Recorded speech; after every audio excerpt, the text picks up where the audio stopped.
History is filled with legendary conquerors, names like Alexander the Great or Julius Caesar. But what if I told you that one of the greatest empire builders of all time, Cyrus the Great of Persia, met his end at the hands of a warrior queen he tragically underestimated? Today, we're journeying back to the ancient steppes to uncover the incredible story of Tomyris, the queen of the Massagetae, a woman whose name became a symbol of fierce resistance and brutal revenge. Our story begins in the 6th century BC, a time when the vast Eurasian steppes, stretching from modern-day Ukraine to Siberia, were a world unto themselves.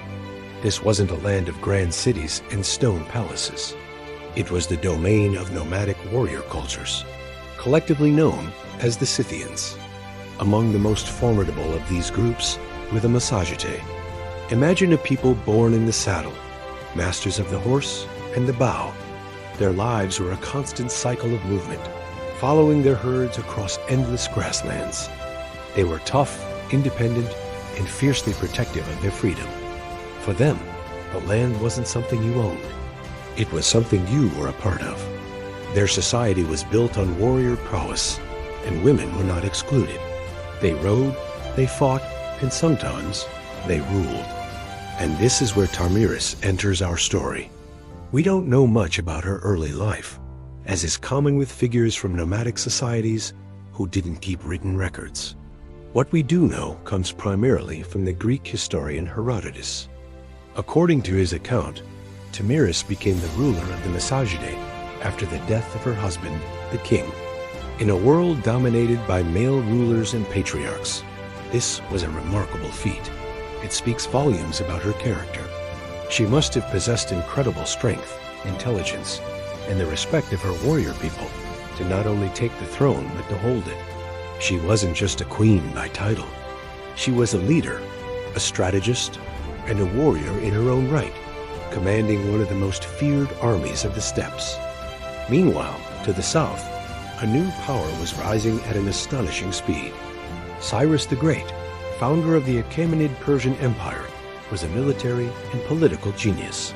He had conquered the Median Empire, the Lydian Kingdom, and the mighty city of Babylon.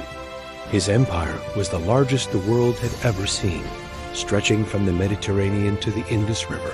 But for a man like Cyrus, enough was never enough. Looking north, his eyes fell upon the vast, unconquered lands of the Massagetae. These nomadic tribes, with their rumored wealth and strategic location along trade routes, were the next logical target for his ever-expanding empire. Cyrus, ever the cunning strategist, decided on a diplomatic approach first. He sent an envoy to Queen Tomyris with a proposal of marriage. He offered to make her his wife, uniting their kingdoms.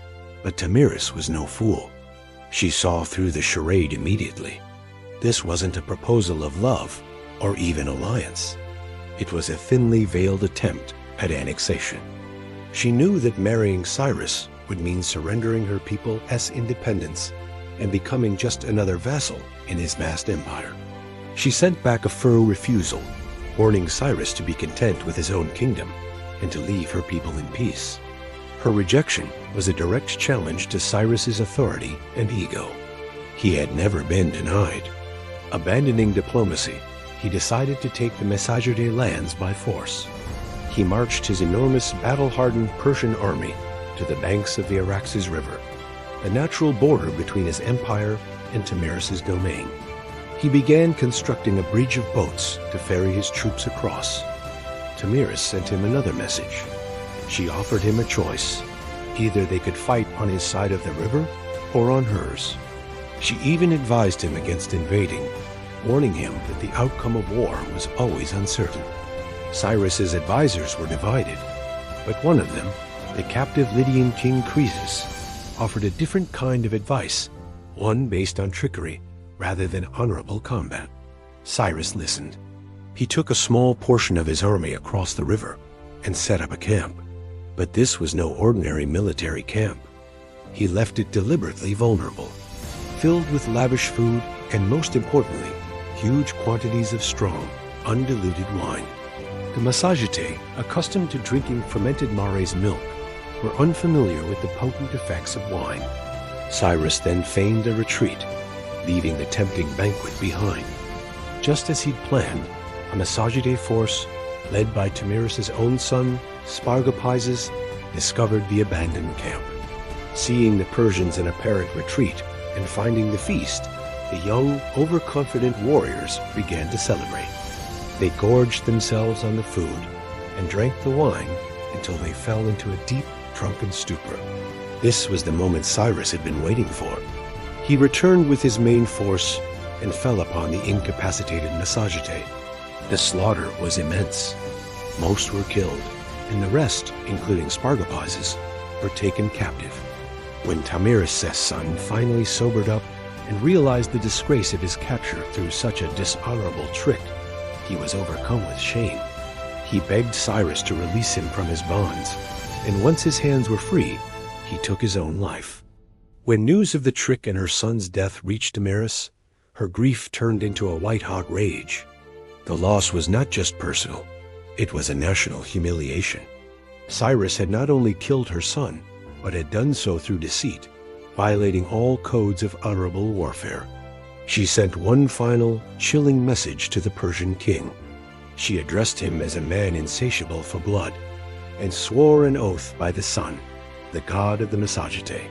She promised that if he did not leave her lands, she would give him his fill of blood. It was not a threat. It was a vow. Tomyris gathered every warrior she could muster. Old men, young boys, every person capable of holding a weapon. This was no longer a battle for territory. It was a fight for survival and for vengeance. She led her army personally, her presence on the battlefield terrifying and inspiring sight. The two armies finally met in what Herodotus describes as the fiercest battle ever fought between non-Greeks. The fighting was brutal and close-quartered. At first, they exchanged volleys of arrows until their quivers were empty. Then, they crashed into each other with spears and daggers. The struggle was long and bloody, but the fury of the Massagetae, fueled by their queen's thirst for revenge, was unstoppable. They fought with a desperation the Persians could not match. Slowly, the tide of the battle turned. The disciplined Persian lines began to break under the relentless assault. The Persian army, which had seemed invincible, was shattered. And somewhere in the carnage, the great king Cyrus himself was killed. The builder of the world's greatest empire lay dead on the battlefield. But Tomyris' vow was not yet complete. She had her soldiers search the field of dead until they found the body of Cyrus. What happened next has become the stuff of legend, a gruesome and powerful image that has echoed through history. Tomyris ordered a wineskin to be filled with human blood, collected from the battlefield. She then took Cyrus's severed head, and in a final symbolic act of vengeance, plunged it into the skin. As she did, she is said to have declared, "I warned you that I would quench your thirst for blood, and so I have." She had fulfilled her oath. The king who thirsted for conquest and power had finally been given his fill of blood by the queen, whose family and people he had wronged. The story of Tomyris and her victory over Cyrus the Great became a legend. For centuries, it served as a cautionary tale for would-be conquerors about the dangers of hubris and underestimating a determined opponent. But more than that, Tomyris became a powerful symbol. She stands as a figure of incredible female strength and leadership in an ancient world overwhelmingly dominated by men. She was a defender of her people's independence, a grieving mother who turned her sorrow into righteous fury, and a brilliant military commander who defeated one of history's most successful generals. Her story has been retold by artists like Rubens and writers like Dante, cementing her place in our collective imagination. She is a timeless reminder that even the mightiest empires can be brought to their knees by the courage and will of a single extraordinary leader.